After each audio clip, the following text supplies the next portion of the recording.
Hello मेरे छात्रों, मित्रों और विद्यार्थियों।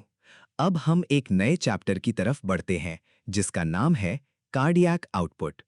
इंट्रोडक्शन। कार्डियक आउटपुट हर एक वेंट्रिकल द्वारा पंप किए गए ब्लड की मात्रा यानी अमाउंट है। आमतौर पर इसका मतलब अयोटा के जरिए होने वाला लेफ्ट वेंट्रिकुलर आउटपुट होता है। कार्डियोवैस्कुलर सिस्टम में कार्डियक आउटपुट सबसे महत्वपूर्ण फैक्टर है क्योंकि शरीर के अलग-अलग हिस्सों में ब्लड फ्लो की रफ्तार यानी रेट कार्डियक आउटपुट पर ही निर्भर करती है। Definitions and normal values. आमतौर पर कार्डियक आउटपुट को तीन तरीकों से दर्शाया जाता है। 1. Stroke volume, 2. Minute volume, 3. Cardiac index. हालांकि रूटीन क्लिनिकल प्रैक्टिस में कार्डियक आउटपुट का मतलब मिनट वॉल्यूम से होता है। Stroke volume. स्ट्रोक वॉल्यूम हर एक बीट यानी धड़कन के दौरान हर एक वेंट्रिकल द्वारा पंप किए गए ब्लड की मात्रा है। Normal value. जब हार्ट रेट नॉर्मल यानी 72 पर मिनट हो तब ये 70 ml यानी 60 से 80 ml होती है।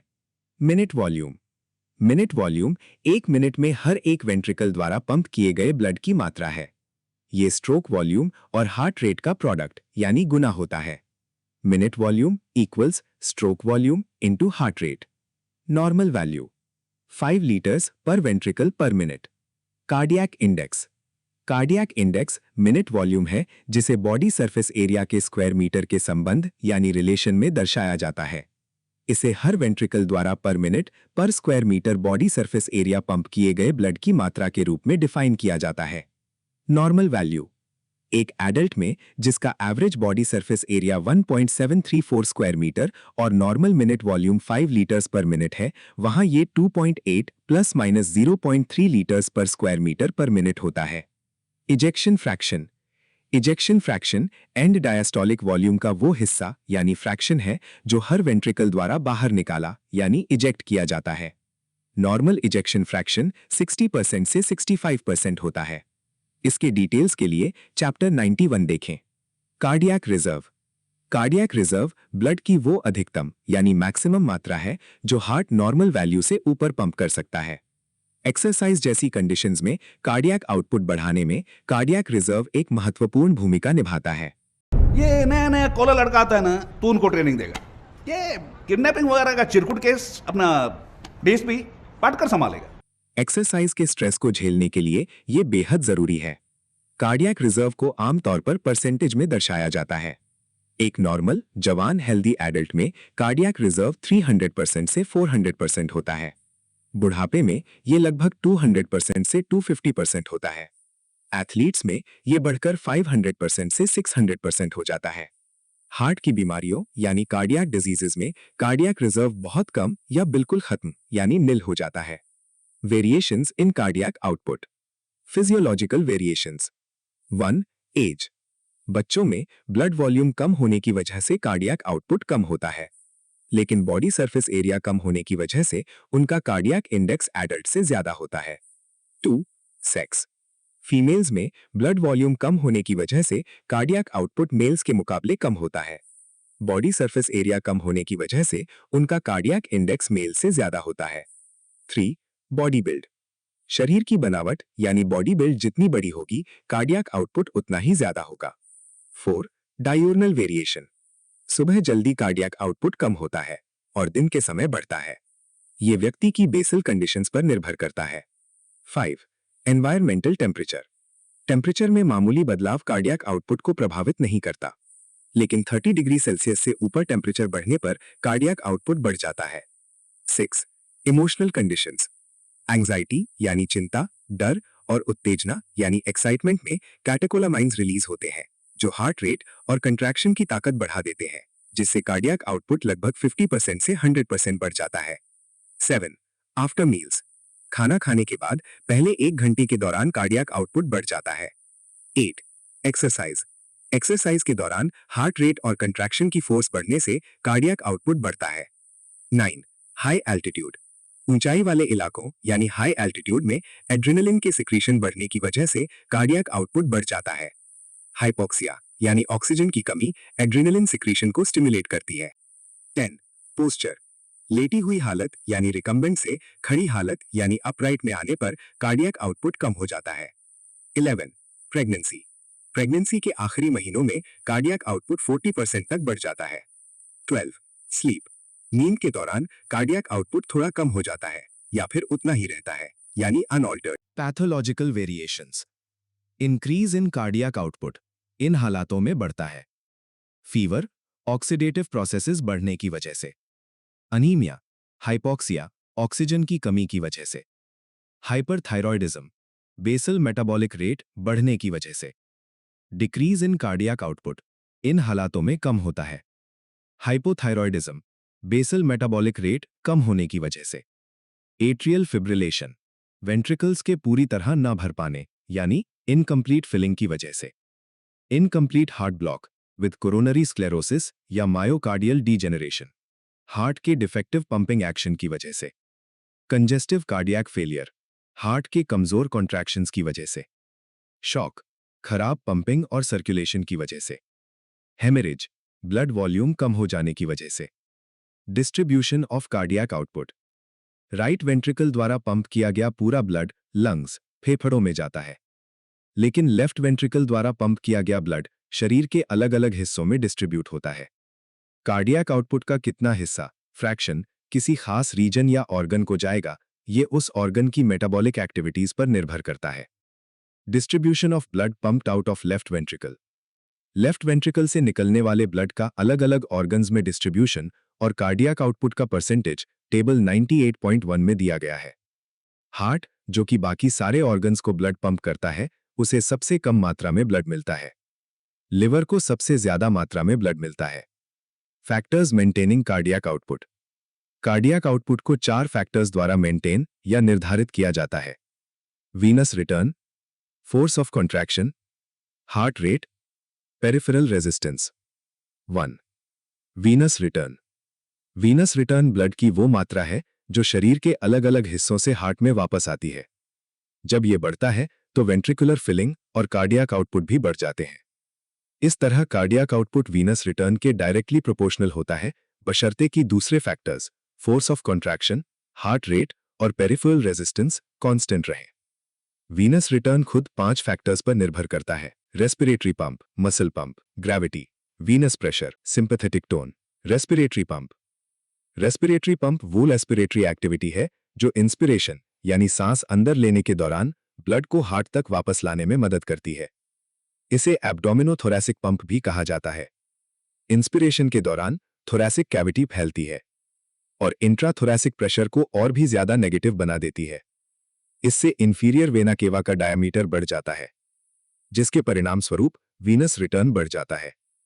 साथ ही डायाफ्राम का नीचे आना, डिसेंट, इंट्रा एब्डोमिनल प्रेशर को बढ़ा देता है, जो एब्डोमिनल वेन्स को दबाता है या कंप्रेस करता है और ब्लड को ऊपर हार्ट की तरफ धकेलता है, जिससे वीनस रिटर्न बढ़ जाता है। फिगर 98.1। फोर्स्ड रेस्पिरेशन और भारी मस्कुलर एक्सरसाइज में रेस्पिरेटरी पंप बहुत ज्यादा ताकतवर होता है। Muscle pump. मसल पंप वो मस्कुलर एक्टिविटी है जो हार्ट तक ब्लड वापस लाने में मदद करती है। ये तो लेटेस्ट न्यूज़ है। मस्कुलर एक्टिविटीज के दौरान वेन्स दबती हैं या निचोड़ी जाती हैं। वेन्स में वाल्व्स की मौजूदगी की वजह से कंप्रेशन के दौरान ब्लड हार्ट की तरफ बढ़ता है। फिगर 98.2। जब मस्कुलर एक्टिविटी बढ़ती है तो वीनस रिटर्न भी ज्यादा होता है। जब स्केलेटल मसल्स कॉन्ट्रैक्ट होती हैं तो मसल्स के बीच मौजूद वेन दब जाती है। कॉन्ट्रैक्टिंग मसल्स के पास वाला प्रॉक्सिमल वेन का वाल्व फिगर 98.2 ए खुल जाता है और ब्लड हार्ट की तरफ आगे बढ़ता है। मसल से दूर वाला डिस्टल वाल्व ब्लड के बैक फ्लो की वजह से बंद हो जाता है। मसल्स के रिलैक्सेशन के दौरान फिगर 98.2 बी बंद हो जाता है और ब्लड को वापस गिरने से रोकता है। डिस्टल वाल्व खुल जाता है और ब्लड को ऊपर की तरफ बहने की इजाजत देता है। ग्रेविटी। ग्रेविटेशनल फोर्स, गुरुत्वाकर्षण, वीनस रिटर्न को कम करता है। जब कोई व्यक्ति लंबे समय तक खड़ा रहता है तो ग्रेविटी की वजह से पैरों में ब्लड जमा होने लगता है, जिसे वीनस पूलिंग कहते हैं। वीनस पूलिंग की वजह से हार्ट में वापस आने वाले ब्लड की मात्रा कम हो जाती है। Venus pressure. वीनस प्रेशर भी वीनस रिटर्न को प्रभावित करता है। वेन्यूल्स में प्रेशर 12 से 18 mmHg होता है। छोटी और बड़ी वेन्स में ये प्रेशर धीरे धीरे कम होता जाता है। बड़ी वेन्स यानी इंफीरियर और सुपीरियर वेना केवा में प्रेशर गिरकर लगभग 5.5 mmHg तक आ जाता है। वेना केवा और राइट एट्रियम के जंक्शन पर यह लगभग 4.6 mmHg होता है। राइट एट्रियम में प्रेशर और भी कम होता है और यह कार्डियक एक्शन के दौरान बदलता रहता है। एट्रियल डायस्टोल के दौरान यह 0 तक गिर जाता है। वीनस ट्री के हर हिस्से में यह प्रेशर ग्रेडियंट वीनस रिटर्न के लिए एक ड्राइविंग फोर्स की तरह काम करता है। Sympathetic tone. वीनस रिटर्न में सिंपैथेटिक या वेजोमोटर टोन भी मदद करती है, जो वेन्यूल्स की कंस्ट्रिक्शन यानी सिकुड़ना का कारण बनती है। वेनो कंस्ट्रिक्शन ब्लड को हार्ट की तरफ धकेलता है। 2. Force of contraction. Cardiac output force of contraction के डायरेक्टली प्रोपोर्शनल होता है, बशर्ते कि बाकी 3 फैक्टर्स कांस्टेंट रहें। फ्रैंक स्टार्लिंग लॉ के मुताबिक हार्ट के कॉन्ट्रैक्शन की फोर्स मसल फाइबर्स की शुरुआती लंबाई इनिशियल लेंथ के डायरेक्टली प्रोपोर्शनल होती है, कॉन्ट्रैक्शन शुरू होने से ठीक पहले। Force of contraction pre load और आफ्टर लोड पर निर्भर करती है। प्री लोड डायस्टोल के अंत में कॉन्ट्रैक्शन से ठीक पहले कार्डियक मसल फाइबर्स का खिंचाव स्ट्रेचिंग है। ये डायस्टोल के दौरान ब्लड भरने की वजह से वेंट्रिकुलर प्रेशर में बढ़ोतरी के कारण होता है। मसल फाइबर्स के खिंचने से उनकी लंबाई बढ़ जाती है, जो कॉन्ट्रैक्शन की फोर्स और कार्डियक आउटपुट को बढ़ा देती है। इस तरह हार्ट की फोर्स ऑफ कॉन्ट्रैक्शन और कार्डियक आउटपुट प्री लोड के डायरेक्टली प्रोपोर्शनल होते हैं। आफ्टर लोड वो फोर्स है जिसके खिलाफ वेंट्रिकल्स को कॉन्ट्रैक्ट होना और ब्लड को इजेक्ट बाहर निकालना पड़ता है। ये फोर्स आर्टीरियल प्रेशर द्वारा निर्धारित होती है। आइसोमेट्रिक कॉन्ट्रैक्शन पीरियड के अंत में सेमील्यूनर वाल्व्स खुल जाते हैं और ब्लड एओर्टा और पल्मोनरी आर्टरी में इजेक्ट हो जाता है। इसलिए इन दोनों वेसल्स में प्रेशर बढ़ जाता है। अब वेंट्रिकल्स को आगे के इजेक्शन के लिए इस प्रेशर के खिलाफ काम करना पड़ता है। इस तरह लेफ्ट वेंट्रिकल के लिए आफ्टर लोड एओर्टिक प्रेशर से और राइट वेंट्रिकल के लिए आफ्टर लोड पल्मोनरी आर्टरी के प्रेशर से तय होता है। हार्ट की फोर्स ऑफ कॉन्ट्रैक्शन और कार्डियक आउटपुट आफ्टर लोड के इनवर्सली प्रोपोर्शनल होते हैं। 3. Heart rate. Cardiac output heart rate के डायरेक्टली प्रोपोर्शनल होता है, बशर्ते कि बाकी 3 फैक्टर्स कांस्टेंट रहें। हार्ट रेट में मामूली मॉडरेट बदलाव कार्डियक आउटपुट को नहीं बदलता, लेकिन अगर हार्ट रेट में ज्यादा मार्क्ड बढ़ोतरी होती है तो कार्डियक आउटपुट बढ़ जाता है। अगर हार्ट रेट में ज्यादा कमी आती है तो कार्डियक आउटपुट कम हो जाता है। 4. Peripheral resistance. पेरिफेरल रेजिस्टेंस वो रुकावट रेजिस्टेंस है जो पेरिफेरल ब्लड वेसल्स में ब्लड फ्लो के रास्ते में आती है। पेरिफेरल रेजिस्टेंस वो रेजिस्टेंस या लोड है जिसके खिलाफ हार्ट को ब्लड पंप करना पड़ता है। इसलिए कार्डियक आउटपुट पेरिफेरल रेजिस्टेंस के इनवर्सली प्रोपोर्शनल होता है। रेजिस्टेंस आर्टीरियल्स पर पैदा होती है, इसलिए आर्टीरियल्स को रेजिस्टेंट वेसल्स कहा जाता है। शरीर में सबसे ज्यादा पेरिफेरल रेजिस्टेंस प्लैंक्निक रीजन, पेट के अंदरूनी ऑर्गन्स वाला हिस्सा में मिलती है। पेरिफेरल रेजिस्टेंस के बाकी डिटेल्स चैप्टर 102 में दिए गए हैं। Measurement of cardiac output. Cardiac output को डायरेक्ट मेथड्स और इनडायरेक्ट मेथड्स द्वारा मापा जाता है। डायरेक्ट मेथड्स का इस्तेमाल सिर्फ जानवरों में किया जाता है। इनडायरेक्ट मेथड्स का इस्तेमाल जानवरों और इंसानों ह्यूमन बीइंग्स दोनों में किया जाता है। Measurement of cardiac output by direct methods. जानवरों में कार्डियक आउटपुट मापने के लिए इस्तेमाल होने वाले डायरेक्ट मेथड्स ये हैं: 1. By using cardiometer, 2. By using flowmeter, 1. By using cardiometer. इसके बारे में चैप्टर 91 में बताया गया है। 2. By using flowmeter. Mechanical flowmeter. Mechanical flowmeter का इस्तेमाल कार्डियक आउटपुट या किसी भी ऑर्गन में होने वाले ब्लड फ्लो की मात्रा मापने के लिए किया जाता है। ये सिर्फ जानवरों में इस्तेमाल होता है। इसमें एक इनलेट प्रवेश द्वार, बीच में एक मेजरिंग डिवाइस और एक आउटलेट निकास द्वार होता है। एओर्टा या वो आर्टरी जो किसी ऑर्गन में प्रवेश कर रही हो उसे काटा जाता है। फ्लोमीटर के इनलेट और आउटलेट को ब्लड वेसल के कटे हुए सिरों में इंसर्ट कर दिया जाता है। जब ब्लड फ्लोमीटर से गुजरता है तो मेजरिंग डिवाइस ब्लड फ्लो की मात्रा निर्धारित करती है। फिगर 99.1। Electromagnetic flowmeter. प्रिंसिपल। इस फ्लोमीटर का सिद्धांत प्रिंसिपल 2 तार की कॉइल्स के माध्यम से एक इलेक्ट्रोमैग्नेटिक फील्ड तैयार करना है। अगर इन कॉइल्स को ब्लड वेसल के दोनों तरफ रखा जाए तो वेसल के चारों तरफ इलेक्ट्रोमैग्नेटिक फील्ड पैदा हो जाता है। जब ब्लड वेसल से गुजरता है तो इलेक्ट्रोमैग्नेटिक फील्ड में बदलाव ऑल्टरेशन आता है। सही इलेक्ट्रोड्स का इस्तेमाल करके मैग्नेटिक फील्ड में होने वाले इन बदलावों को डिटेक्ट किया जा सकता है। इलेक्ट्रोड्स को एक इलेक्ट्रॉनिक डिवाइस से जोड़कर मैग्नेटिक फील्ड में बदलाव के आधार पर ब्लड फ्लो की वेलोसिटी गति तय की जाती है। ब्लड फ्लो की वेलोसिटी से ब्लड फ्लो का वॉल्यूम मात्रा कैलकुलेट किया जाता है। इंस्ट्रूमेंट। इलेक्ट्रोमैग्नेटिक कॉइल्स और इलेक्ट्रोड्स के साथ एक इलेक्ट्रोमैग्नेटिक प्रोब बनाया गया है। प्रोब में एक दरार क्लेफ्ट होती है और इसे इस तरह फिक्स किया जाता है कि बिना कटी हुई इंटैक्ट ब्लड वेसल उस क्लेफ्ट से गुजरे। प्रोब लगभग पूरी ब्लड वेसल को घेर लेता है। ब्लड फ्लो के वॉल्यूम को मापने के लिए प्रोब को इलेक्ट्रॉनिक डिवाइस से जोड़ा जाता है।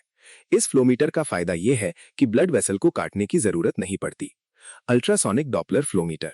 प्रिंसिपल, अल्ट्रासाउंड बहुत हाई फ्रीक्वेंसी वाली ध्वनि साउंड है। ये इंसानों के कानों की सुनने की क्षमता ऑडिबल रेंज से बहुत परे है। अल्ट्रासाउंड की वेव्स को ब्लड वेसल के जरिए भेजा जाता है। इन साउंड वेव्स को ट्रांसमिटेड वेव्स कहा जाता है। ब्लड वेसल से गुजरते वक्त ये साउंड वेव्स ब्लड सेल से टकराती हैं, खास तौर पर रेड ब्लड सेल्स आरबीसी से, और वापस रिफ्लेक्ट परावर्तित हो जाती हैं। रिफ्लेक्ट होने वाली वेव्स की फ्रीक्वेंसी ट्रांसमिटेड वेव्स की फ्रीक्वेंसी से अलग होती है। इस असर को डॉपलर इफेक्ट कहा जाता है। इसका नाम इसके खोजकर्ता जोहन क्रिस्टियन डॉपलर के नाम पर रखा गया है। रिफ्लेक्टेड वेव्स की फ्रीक्वेंसी में बदलाव ब्लड वेसल से बहने वाले ब्लड की वेलोसिटी पर निर्भर करता है। ट्रांसमिटेड और रिफ्लेक्टेड साउंड वेव्स की फ्रीक्वेंसीज के बीच के अंतर को डिटेक्ट करके ब्लड फ्लो की वेलोसिटी और फिर ब्लड फ्लो का वॉल्यूम तय किया जाता है। इंस्ट्रूमेंट। अल्ट्रासोनिक डिवाइस में पीजो इलेक्ट्रिक क्रिस्टल्स होते हैं जो अल्ट्रासोनिक वेव्स पैदा करते हैं और रिफ्लेक्टेड वेव्स को रिसीव करने के लिए सेंसर्स के रूप में काम करते हैं। ये डिवाइस एक इलेक्ट्रॉनिक इक्विपमेंट से जुड़ा होता है जो ट्रांसमिटेड और रिफ्लेक्टेड वेव्स की फ्रीक्वेंसीज के बीच का अंतर डिटेक्ट करता है और इस तरह ब्लड फ्लो की वेलोसिटी और वॉल्यूम निर्धारित करता है। Disadvantages of direct methods. Cardiac output मापने के डायरेक्ट मेथड सिर्फ जानवरों में इस्तेमाल किए जा सकते हैं। 2. ब्लड वेसल को काटना पड़ता है जिसमें जानवर की जान का खतरा होता है। 3. कार्डियक मीटर का इस्तेमाल करते वक्त कार्डियक मीटर का साइज हार्ट के साइज के अनुरूप सूटेबल होना चाहिए। 4.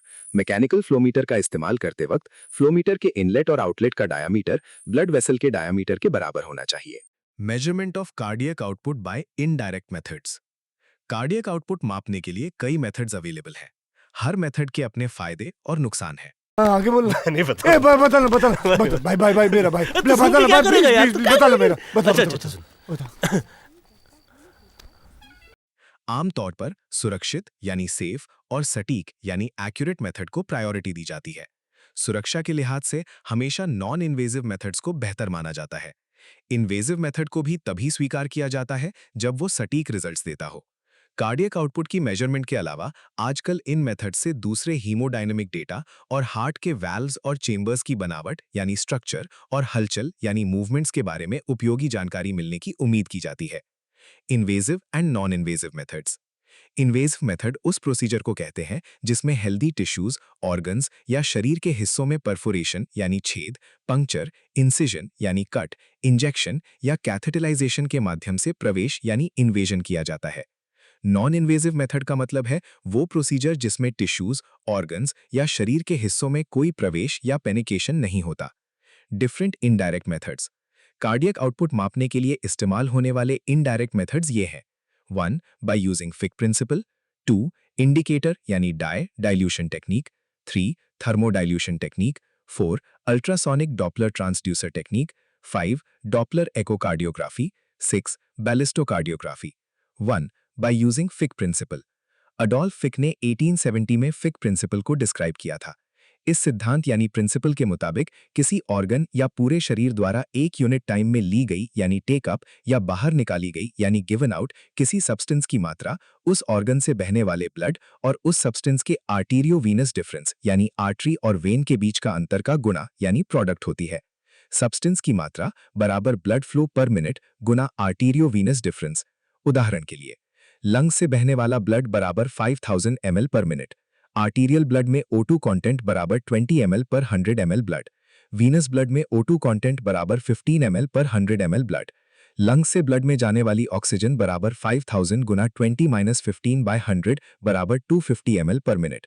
Modification of Fick principle to measure cardiac output. Fick principle को कार्डियक आउटपुट या किसी ऑर्गन के ब्लड फ्लो को मापने के लिए मॉडिफाई किया गया है। फॉर्मूला ये है: कार्डियक आउटपुट बराबर ऑर्गन द्वारा पर मिनट ली गई या छोड़ी गई सब्सटेंस की मात्रा बटा सब्सटेंस का आर्टीरियो वीनस डिफरेंस। इस प्रिंसिपल से कार्डियक आउटपुट दो तरीकों से मापा जाता है। 1. ऑक्सीजन कंजम्पशन का इस्तेमाल करके। 2. कार्बन डाइऑक्साइड निकालने की मात्रा का इस्तेमाल करके। Measurement by using oxygen consumption.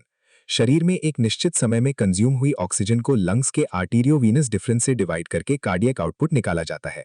Oxygen consumption इसे रेस्पिरोमीटर या बीएमआर अपैरेटस यानी बेनेडिक्ट रॉथ अपैरेटस से मापा जाता है।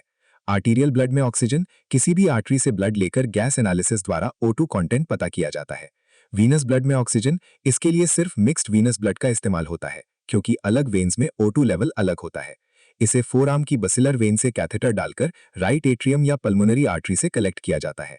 कैलकुलेशन: अगर O2 कंज्यूम्ड बराबर 250 ml पर मिनट है और आर्टीरियोवीनस डिफरेंस 5 ml पर 100 ml है तो कार्डियक आउटपुट बराबर 250 बाय 5 बाय 100 बराबर 5000 ml पर मिनट यानी 5 L पर minute. Measurement by using carbon dioxide: इसमें लंग्स द्वारा बाहर निकाली गई CO2 और उसके आर्टीरियोवीनस डिफरेंस का इस्तेमाल होता है। कार्डियक आउटपुट बराबर CO2 evolved ml per minute बटा आर्टीरियोवीनस CO2 डिफरेंस। कैलकुलेशन के मुताबिक अगर 200 ml CO2 निकल रही है और डिफरेंस 4 ml पर 100 ml है तो आउटपुट 5 L पर मिनट आएगा। एडवांटेज: रिजल्ट्स एक्यूरेट होते हैं। डिसएडवांटेज: ये एक इन्वेजिव मेथड है क्योंकि इसमें कैथेटर डालना पड़ता है। 2. इंडिकेटर यानी डाइल्यूशन टेक्निक: इसमें लिथियम क्लोराइड जैसे मार्कर सब्सटेंस का इस्तेमाल होता है। इसके डिटेल्स चैप्टर 6 में है। Advantage: accurate results. Disadvantage: invasive है क्योंकि इंजेक्शन लगाना पड़ता है। 3. थर्मोडाइल्यूशन टेक्निक: ये मॉडिफाइड इंडिकेटर डाइल्यूशन टेक्निक है और काफी पॉपुलर है। इसमें एक ठंडा स्टेराइल सोल्यूशन यानी कोल्ड सैलाइन कैथेटर के जरिए इंफीरियर वीना कावा से राइट एट्रियम में भेजा जाता है। पल्मोनरी आर्टरी में ब्लड के टेम्परेचर में आने वाले बदलाव को 2 थर्मिस्टर्स यानी टेम्परेचर सेंसर से मापा जाता है, एक वीना कावा में और दूसरा पल्मोनरी आर्टरी में। इस टेम्परेचर चेंज से कार्डियक आउटपुट कैलकुलेट किया जाता है। एडवांटेजेस: एक्यूरेट है, कम कार्डियक आउटपुट भी माप सकता है और सैलाइन नुकसानदेह नहीं है। डिसएडवांटेज: इन्वेजिव है, कैथेटराइजेशन जरूरी है। कंटिन्यूअस कार्डियक आउटपुट यानी CCO कैथेटर: इसका इस्तेमाल ICU में होता है। इसमें ठंडा सैलाइन डालने की जगह एक हीटिंग फिलामेंट होता है जो ब्लड को गर्मी देता है और टेम्परेचर चेंज से कार्डियक आउटपुट लगातार यानी कंटिन्यूअसली मापा जाता है। 4. Oesophageal ultrasonic Doppler transducer technique. इसमें एक फ्लेक्सिबल प्रोब को फूड पाइप यानी ईसोफेगस के बीच वाले हिस्से में डाला जाता है। इसके टिप पर एक अल्ट्रासोनिक डॉपलर ट्रांसड्यूसर होता है जो डिसेंडिंग अयोटा में ब्लड की वेलोसिटी मापता है। अयोटा का डायामीटर एकोकार्डियोग्राफी से निकालकर वेलोसिटी के साथ कार्डियक आउटपुट कैलकुलेट किया जाता है। एडवांटेजेस: लगातार मेजरमेंट संभव है और कार्डियक सर्जरी के दौरान काम आता है। डिसएडवांटेज: इन्वेसिव है और रिजल्ट्स बाकी मेथड्स के मुकाबले कम एक्यूरेट हो सकते हैं। 5. Doppler echocardiography. डॉपलर एकोकार्डियोग्राफी एक ऐसा मेथड है जिससे हार्ट के अंदर बहते हुए ब्लड की डायरेक्शन और वेलोसिटी यानी गति का पता लगाया जाता है। कार्डियक आउटपुट मापने के लिए यह भी एक बहुत पॉपुलर मेथड है। एकोकार्डियोग्राफी एक डायग्नोस्टिक प्रोसीजर है जो हार्ट मसल की इमेज पैदा करने के लिए अल्ट्रासाउंड वेव्स यानी 20,000 हर्ट्ज से ज्यादा का इस्तेमाल करता है। अल्ट्रासाउंड वेव्स जब हार्ट से टकराकर रिफ्लेक्ट या एको होती हैं तो वो वाल्व्स और चेंबर्स के साइज, शेप, उनकी मूवमेंट और हार्ट से ब्लड के फ्लो का निर्धारण यानी डिटरमिन करती हैं। एकोकार्डियोग्राफिक एग्जामिनेशन के दौरान पेशेंट एग्जामिनेशन टेबल पर बिना कपड़ों यानी बेयर चेस्टेड के लेटा होता है। चेस्ट पर एक स्पेशल जेल लगाया जाता है ताकि ट्रांसड्यूसर स्किन के साथ अच्छा कांटेक्ट बना सके और आसानी से स्लाइड कर सके। ट्रांसड्यूसर एक छोटा, हाथ से चलने वाला डिवाइस होता है जो एक फ्लेक्सिबल केबल के जरिए मशीन से जुड़ा होता है। ट्रांसड्यूसर को चेस्ट पर रखा जाता है जो अल्ट्रासाउंड वेव्स पैदा करके उन्हें चेस्ट के अंदर भेजता है। कुछ वेव्स टकराकर या रिफ्लेक्ट होकर वापस ट्रांसड्यूसर के पास आती हैं। साउंड वेव्स का रिफ्लेक्शन इस बात पर निर्भर करता है कि टिश्यूज और ब्लड किस तरह के हैं। इन रिफ्लेक्टेड वेव्स को ट्रांसड्यूसर रिसीव करता है और उन्हें हार्ट की इमेज में बदल देता है जो मॉनिटर पर दिखती है या पेपर या टेप पर रिकॉर्ड की जाती है। एकोकार्डियोग्राफी से हार्ट वाल्व्स की फंक्शनिंग में खराबी या पुराने हार्ट अटैक से मायोकार्डियम यानी हार्ट मसल को हुए नुकसान का भी पता लग सकता है। जब एकोकार्डियोग्राफी में डॉपलर प्रिंसिपल लगाया जाता है तो ये ब्लड फ्लो की डायरेक्शन, रेट और बाकी खूबियों को जानने में मदद करता है। डॉपलर एकोकार्डियोग्राफी आरबीसी से रिफ्लेक्ट होने वाली साउंड वेव्स की फ्रीक्वेंसी में बदलाव पर आधारित होती है। डॉपलर एकोकार्डियोग्राफी के जरिए अयोटिक वाल्व से बहने वाले ब्लड की वेलोसिटी पता की जाती है। अयोटा का डायामीटर सिंपल एकोकार्डियोग्राफी से नापा जाता है। इन वैल्यूज से कार्डियक आउटपुट कैलकुलेट कर लिया जाता है। एडवांटेज: डॉपलर एकोकार्डियोग्राफी एक नॉन इन्वेसिव टेक्निक है। ये हार्ट के वाल्व्स और चेंबर्स की बनावट और उनकी मूवमेंट के बारे में भी उपयोगी जानकारी देती है। डिसएडवांटेज: इस मेथड के रिजल्ट्स कम एक्यूरेट होते हैं और इसे चलाने के लिए एक बहुत अच्छे ट्रेन्ड ऑपरेटर की जरूरत होती है। 6. बैलिस्टोकार्डियोग्राफिक मेथड। बैलिस्टोकार्डियोग्राफी शरीर की उन मूवमेंट्स को रिकॉर्ड करने की टेक्निक है जो हार्ट के कॉन्ट्रैक्शन और ब्लड के इजेक्शन से पैदा होने वाले बैलिस्टिक रिकॉइल की वजह से होती हैं। अरे देवा, ये गड़बड़ है बाबा। ये न्यूटन के थर्ड लॉ यानी हर एक्शन की बराबर और ऑपोजिट रिएक्शन होती है पर आधारित है। जब हार्ट अयोटा और पल्मोनरी आर्टरी में ब्लड पंप करता है तो हार्ट और बॉडी पर एक रिकॉइलिंग फोर्स लगती है। ये बिल्कुल वैसा ही है जैसे राइफल से गोली चलने पर पीछे की तरफ झटका यानी बैलिस्टिक रिकॉइल लगता है। इस बैलिस्टिक रिकॉइल की वजह से होने वाली पल्सेशंस यानी धड़कनों को ग्राफिकली रिकॉर्ड किया जा सकता है। इसके लिए व्यक्ति को एक सस्पेंडेड बेड यानी लटका हुआ बिस्तर पर लेटाया जाता है जो बॉडी की लंबाई यानी लॉन्ग एक्सिस में मूव कर सकता है। प्राप्त हुए ग्राफ यानी बैलिस्टोकार्डियोग्राम का एनालिसिस करके कार्डियक आउटपुट निर्धारित किया जाता है। एडवांटेज, इसका एकमात्र फायदा यह है कि यह एक नॉन इन्वेसिव मेथड है। डिसएडवांटेज, बैलिस्टोकार्डियोग्राफी आमतौर पर इस्तेमाल नहीं की जाती क्योंकि इसके इक्विपमेंट को कैलिब्रेट करने और ग्राफ का एनालिसिस करने की प्रक्रिया बहुत पेचीदा यानी कम्बरसम है। साथ ही इसके रिजल्ट्स भी एक्यूरेट नहीं होते। Cardiac catheterization. डेफिनेशन: कैथेटर एक पतली रेडियो ओपेक ट्यूब होती है जो एक्सरे में दिखाई देती है, जो elastic web, rubber, plastic, glass या मेटल की बनी हो सकती है। कार्डियक कैथेटराइजेशन एक इन्वेजिव प्रोसीजर है जिसमें इस कैथेटर को ब्लड वेसल्स के जरिए हार्ट के किसी चेंबर या किसी ब्लड वेसल में डाला जाता है। कार्डियक कैथेटराइजेशन नॉर्मल और बीमार हालातों में हीमोडायनामिक्स, ब्लड फ्लो की डायनामिक्स के अलग-अलग वेरिएबल्स को समझने में मददगार है। इसकी खोज एक जर्मन मेडिकल स्टूडेंट वर्नर फॉसमैन ने की थी, जिन्होंने सबसे पहले इस टेक्निक का प्रयोग खुद पर ही किया था। Conditions when cardiac catheterisation is performed. यह प्रोसीजर आमतौर पर इन हालातों में किया जाता है: जब क्लिनिकल असेसमेंट से यह पता चले कि पेशेंट की सेहत तेजी से गिर रही है और तुरंत इलाज, इमीडिएट ट्रीटमेंट की जरूरत है। ये सबसे कॉमन वजह है। जब किसी मरीज में शक की बुनियाद पर किसी कार्डियक डिजीज की पुष्टि कंफर्म करनी हो। जब हार्ट और ब्लड वेसल्स की एनाटॉमिकल बनावट और फिजियोलॉजिकल काम करने की हालात का पता लगाना हो। प्रोसीजर: कार्डियक कैथेटराइजेशन में कैथेटर को स्किन के रास्ते नीडल पंक्चर के जरिए किसी पेरिफेरल ब्लड वेसल में डाला जाता है। इस तरीके को परक्यूटेनियस इंसर्शन कहते हैं। लेफ्ट हार्ट कैथेटराइजेशन: इसे फेमोरल आर्टरी, ब्रेकियल आर्टरी या एक्सिलरी आर्टरी के रास्ते किया जाता है। कैथेटर को फ्लोरोस्कोपिक ऑब्जर्वेशन, एक तरह का लाइव एक्सरे, के अंदर अयोटा से होते हुए लेफ्ट वेंट्रिकल तक पहुंचाया जाता है। फिर लेफ्ट वेंट्रिकल से इसे लेफ्ट एट्रियम में आगे बढ़ाया जाता है। जिन पेशेंट्स में अयोटिक स्टेनोसिस, वाल्व का सिकुड़ना या आर्टिफिशियल वाल्व लगा हो, वहां सीधा लेफ्ट वेंट्रिकुलर पंक्चर किया जाता है। लोकल एनेस्थीसिया देकर एपेक्स बीट के लेवल पर थोरैसिक वॉल से एक नीडल कैथेटर के साथ इंसर्ट की जाती है। जब नीडल लेफ्ट वेंट्रिकल में पहुंच जाती है तो कैथेटर को आगे बढ़ा दिया जाता है और नीडल निकाल ली जाती है। लेटेस्ट टेक्नोलॉजी में रेडियल आर्टरी, कलाई की आर्टरी का इस्तेमाल होता है, जिसे ट्रांस रेडियल कैथेटराइजेशन कहते हैं। राइट हार्ट कैथेटराइजेशन: ये आमतौर पर फेमोरल वेन के रास्ते वीनस पंक्चर से किया जाता है। इसके अलावा इंटरनल जगुलर वेन, सबक्लेवियन वेन या मीडियन वेन का भी इस्तेमाल हो सकता है। फ्लोरोस्कोपी की मदद से कैथेटर को राइट एट्रियम में डाला जाता है, जहां से इसे राइट वेंट्रिकल और पल्मोनरी आर्टरी तक ले जाया जा सकता है। यूजेस ऑफ कार्डियक कैथेटराइजेशन: ये डायग्नोस्टिक, बीमारी पहचानने और थेराप्यूटिक इलाज करने दोनों मकसद के लिए उपयोगी है। इससे कार्डियक सर्जरी, कोरोनरी एंजियोप्लास्टी और दूसरे प्रोसीजर्स की जरूरत का पता चलता है। ये सर्जरी के दौरान होने वाले रिस्क और बीमारी के सुधरने की संभावना, रिवर्सिबिलिटी की जानकारी भी देता है।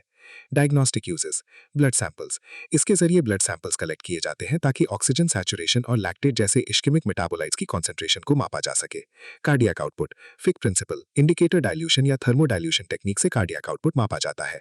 एंजियोग्राफी: इसमें एक radiopaque contrast medium dye डाला जाता है ताकि फ्लोरोस्कोपी पर हार्ट के चेंबर्स, आर्टरीज और वेन्स को साफ देखा जा सके। इससे कोरोनरी वेसल्स में रुकावट, ऑब्स्ट्रक्शन या अनोमलीज का पता लगाया जाता है। प्रेशर मेजरमेंट: कैथेटर से एक प्रेशर ट्रांसड्यूसर जोड़कर हार्ट के अलग-अलग हिस्सों का प्रेशर मापा जाता है।